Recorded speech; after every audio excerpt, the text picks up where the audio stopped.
Smile, John. Good evening. It's June 24th, 2025, and we're in Studio 1C today. And it's my pleasure and distinct honor to be speaking with Mr. John J. Jeckovich. How are you doing today? Very good, thank you. You're looking well. We're reading Mr. Jekovich's book titled Their Mother's Sons. And how many pages is it? 849. 849 pages. And we're in the second time around. We're back on chapter 7. And I believe there's about 600 plus podcasts of Mr. Jekovich's book, trying to get the earlier generation an easier and more productive life and a wholesome life. That's what the book's about. It starts with Mr. Jekovich's 11, caring for his mother to her demise at about 89 years old. So Mr. Jeckovich was from Company H, the 2nd Battalion of the 291st Regiment of the 75th Infantry Division of the U.S. Army during World War II. Mr. Jeckovich lives by the motto, yesterday is history, tomorrow is a mystery, and today is a gift. Yeah. Okay. Do you want me to read a few pages out of the way? Yeah. Okay. We're on chapter 7, Overseas and Beyond, and this is the final takeoff for Mr. Jeckovich to go on a troop ship over to European theater. He's 19 years old. We're on page 161, and he's finally seeing his girlfriend Anne, which is in Owensboro, Kentucky, for one of the last times. Driving to the library, I could not resist the temptation to put my hand on her knee and gently caress her leg. She turned and smiled and said how happy she was to see me again. She seemed more relaxed if she had resigned herself to the idea of my going away without really resolving anything permanently. After she had taken the quiz at school, which was only a half-hour duration, I asked Anne what plans she had made, if any. She asked me what I wanted to do. I looked at her and sheepishly grinned. She leaned over and kissed me and drove out of the parking lot. I then asked her if she had eaten, and she had replied she had not. She had just got home from work, showered, dressed, and come straight to the bus station. I also suggested I have not eaten, and that I had a desire for something Italian. She suggested Pasta Lada's Cafe on West 2nd Street, which specialized in Italian dishes. I said it was great, and I was starved. So you went there for Italian dinner, right? Yeah. Is Italian food your favorite food? Mine? No. What is? My favorite food? Yeah. Probably English. Probably what? English. English food? Yeah. Okay, like what would that be? English food. Roast duck. Oh, you like duck? No, I hadn't ever had duck before, though. What's your favorite dish, then? How will you put it that way? Stuffed cabbage. Stuffed cabbage. Is that what your mother made? Yeah. Did your wife make that too? Oh, yeah. Okay. That's a good Polish dish, right? Yeah. Okay.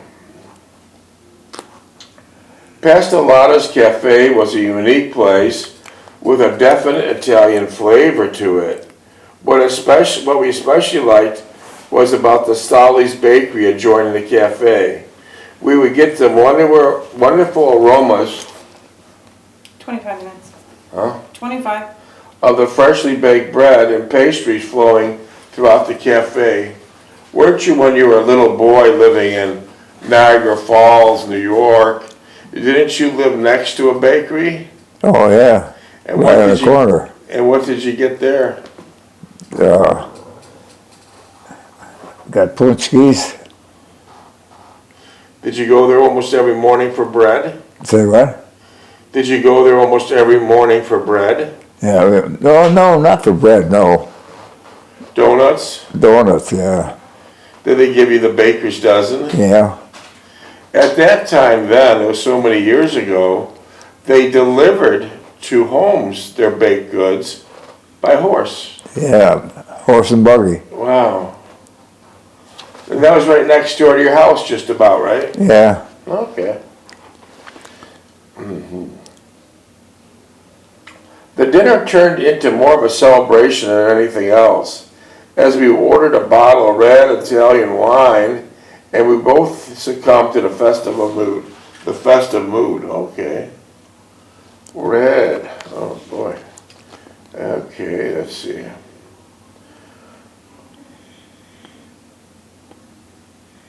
Anne had several glasses during the dinner and became more radiant and desirable as the evening progressed. I enjoyed watching her, especially when she made those enticing facial expressions. I had gotten to admire and love. She was lovable and enchanting, and I was enamored of her and completely under her spell. As we left the cafe, I asked her if she wanted me to drive. So now you're going to drive? She hesitated for a moment and handed me the keys.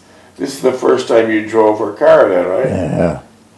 As I opened the door, I kissed her on the cheek, driving out of the parking lot. I missed second gear and started grinding the gears to locate it. So that was a manual. Yeah. With a shift lever on the floor or on the steering wheel? On the steering wheel. Okay. 3 on the tree, as we affectionately refer to it. Anne giggled softly and snuggled up closer to me, putting her head on my shoulder. Instinctively, I headed for the bluff, missed the turnoff, and had to be directed at the next intersection. I pulled into a place at the bluff, shut off the engine, and took Anne into my arms and began kissing her. I murmured how much I missed her and that I loved her. As I kissed her, I put my hand, okay. We got a little censorship here. Yeah. Family show. Black it out.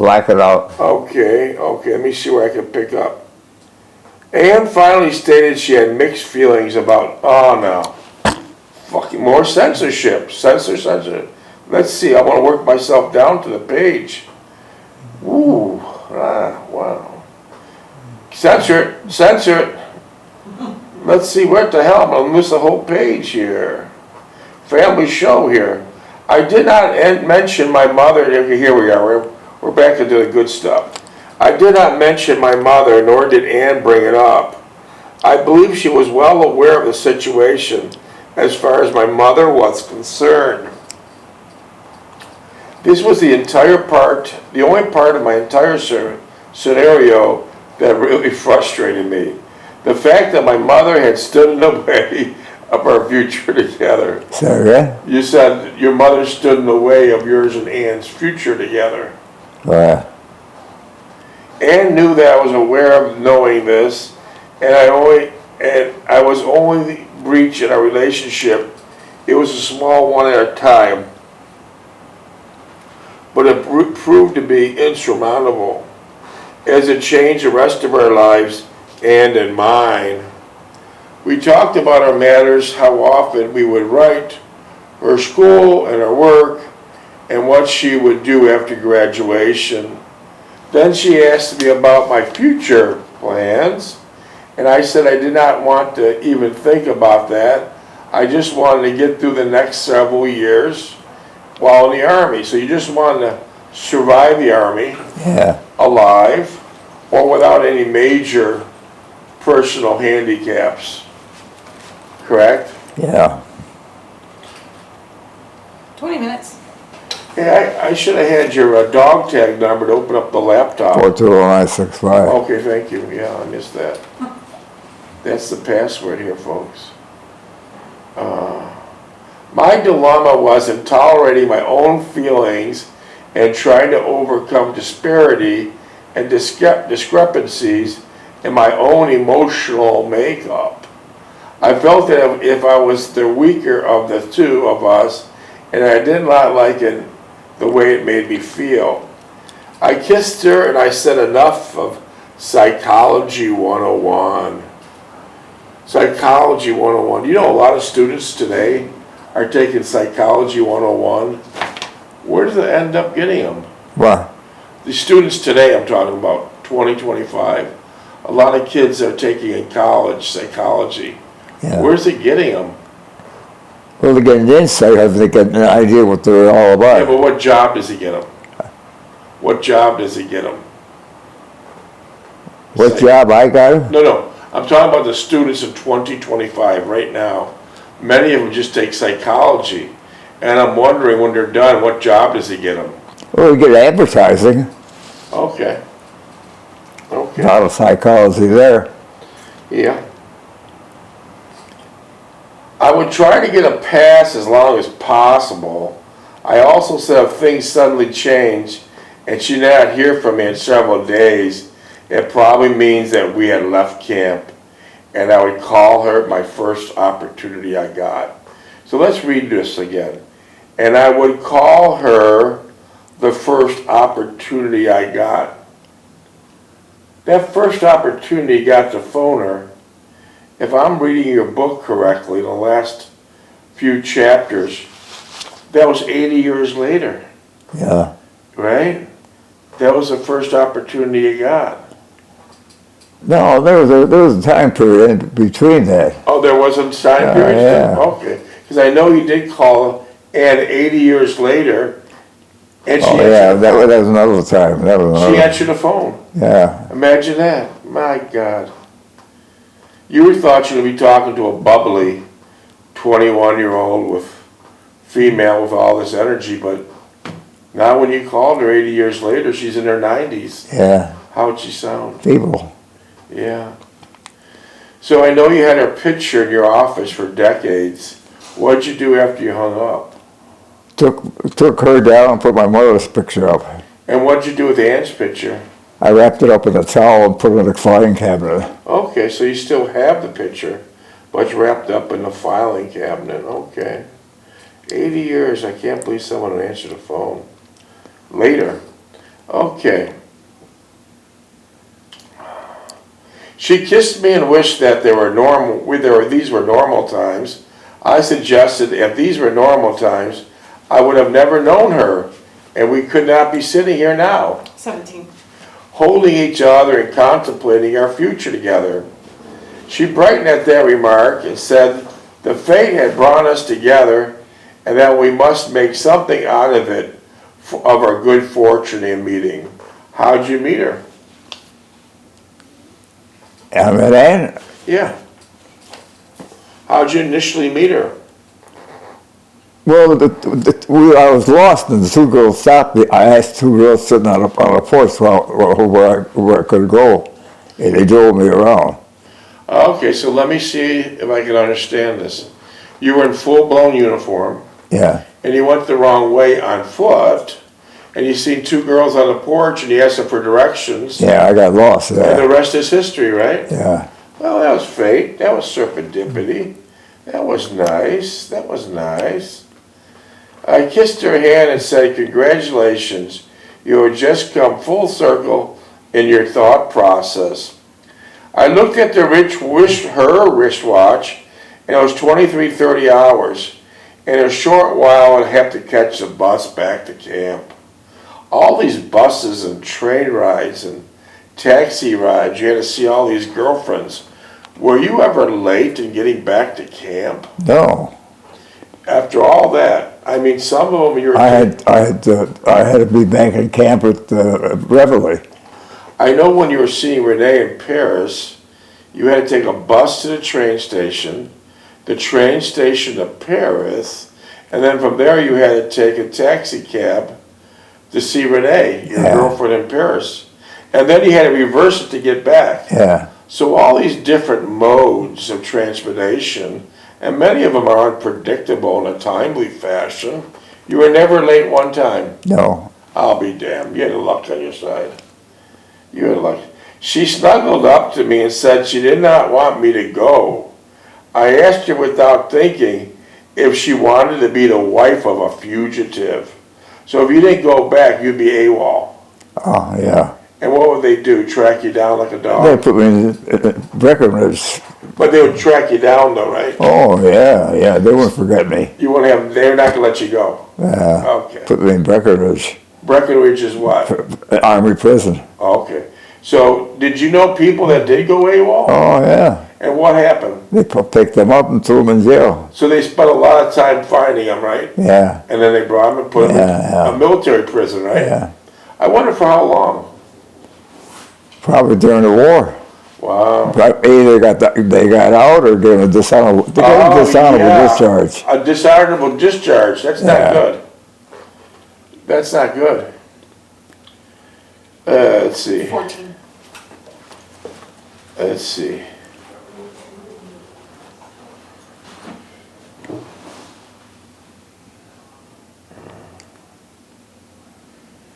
I asked her if she wanted to be the wife of a fugitive.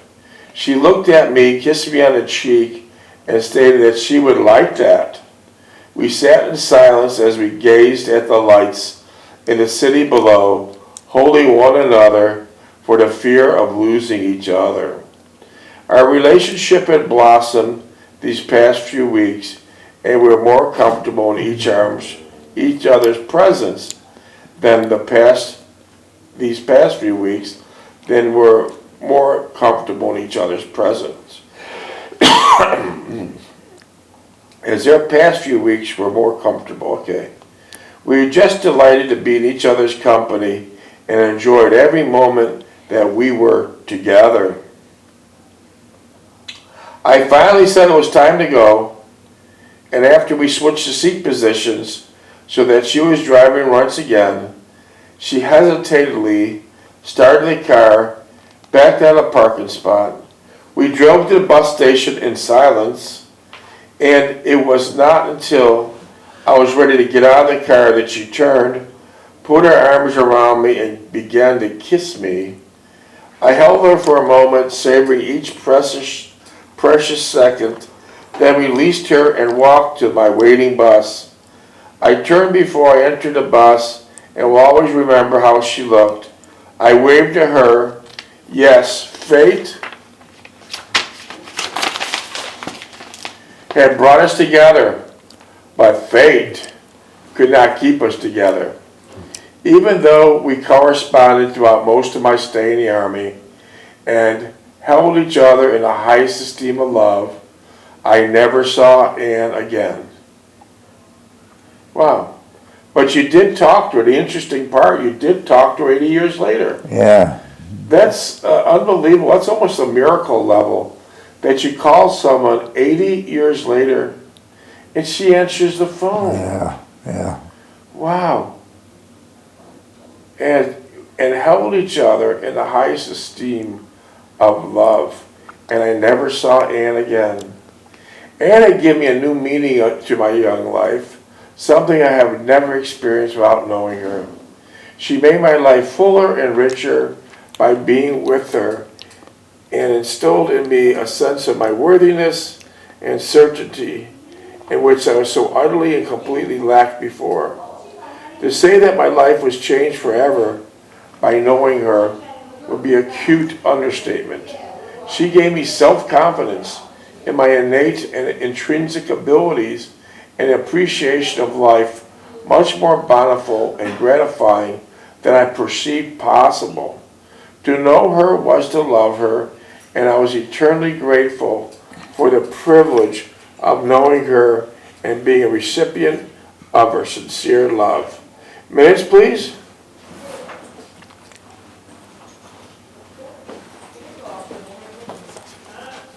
Ten.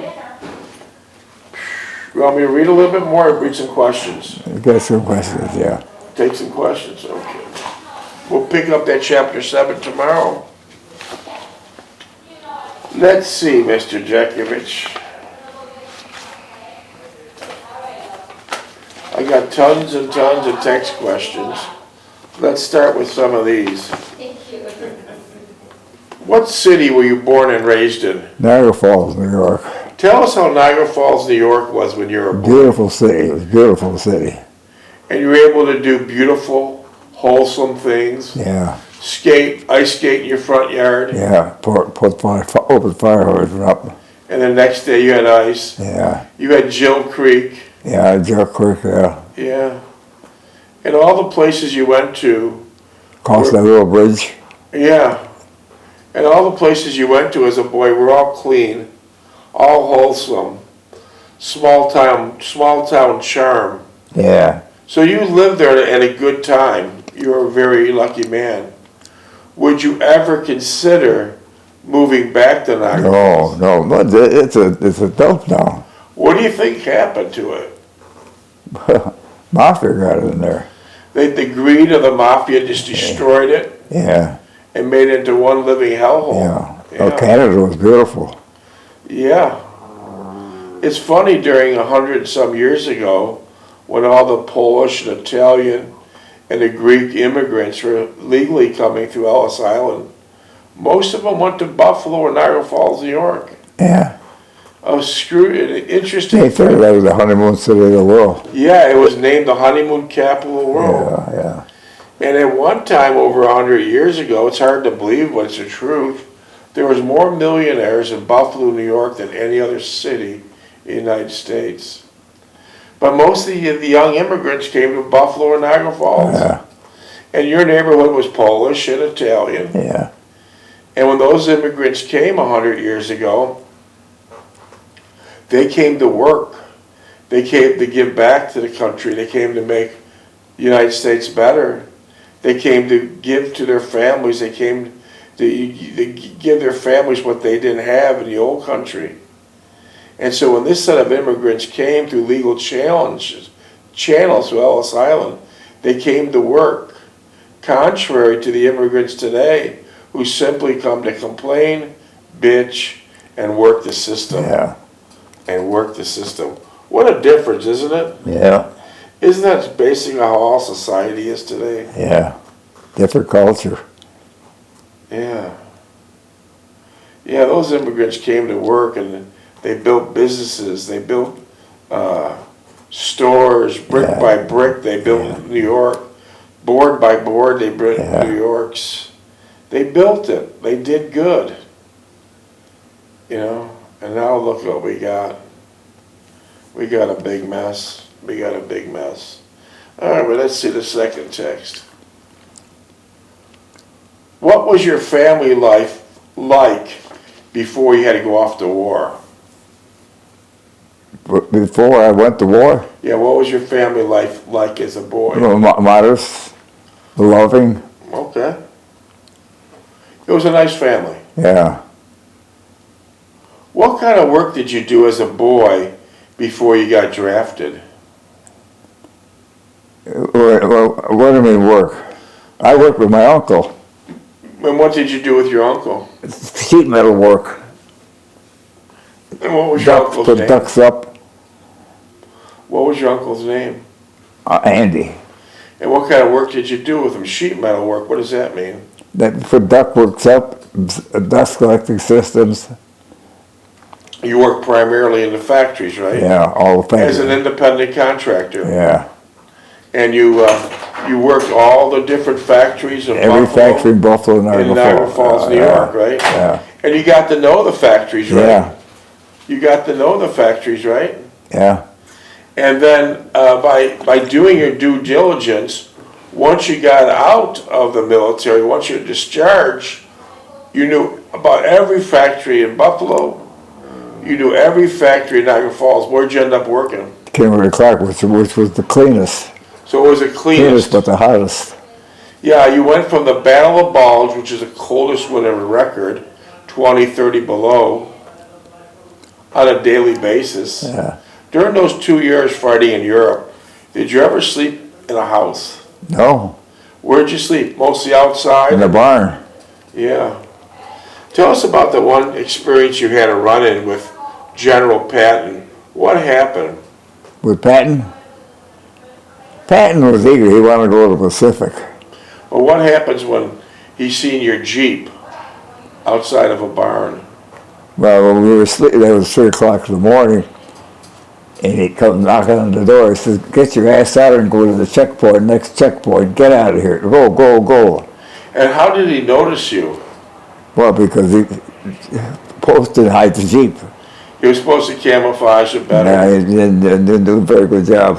But generally you slept outside, and if you had a luxury moment, you'd be able to sleep in the hay in the barn, right? Yeah, yeah. But never in a house. Never stayed in the house. No, they get zeroed in on you. Okay, then they would blow up the house, you know. Yeah. So let me try to understand this. You went from the coldest winter on record, 20 or 30 degrees below, in the Ardennes Forest where you fought for many, many months. And then once you got out of the service, you went to work for Kimberly Clark, and that was 120 degrees in there. Yeah. How did you adjust? How did you adjust? Plus the noise. There was noise in there. You couldn't talk in there either. Is that loud? Yeah, because the machines Now, how running. did you adjust to the heat coming from all this cold weather? Was it a hard adjustment to make? Well, it wasn't bad in the wintertime, but summertime it was hot. And what'd you work in, just a t-shirt? Yeah. You must have sweat a gallon Yeah. a day, Yeah, right? drink a lot of water. Wow. Well, you did your due diligence by working for Crysdale Sheet Metal. You got to know every factory Yeah. in Western New York. Before you were drafted into the military, what were your hobbies? Woodworking, electrical.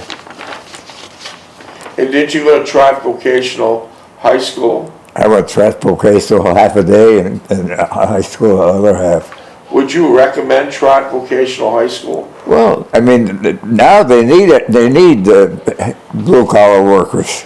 Yeah, I agree with you. Everybody went to college. They're all broke. I agree with you. I think we need more plumbers, electricians. Yeah, I think we need more of that. You're right. And they're charging nickel and a dime now too. Would you recommend Trott to people?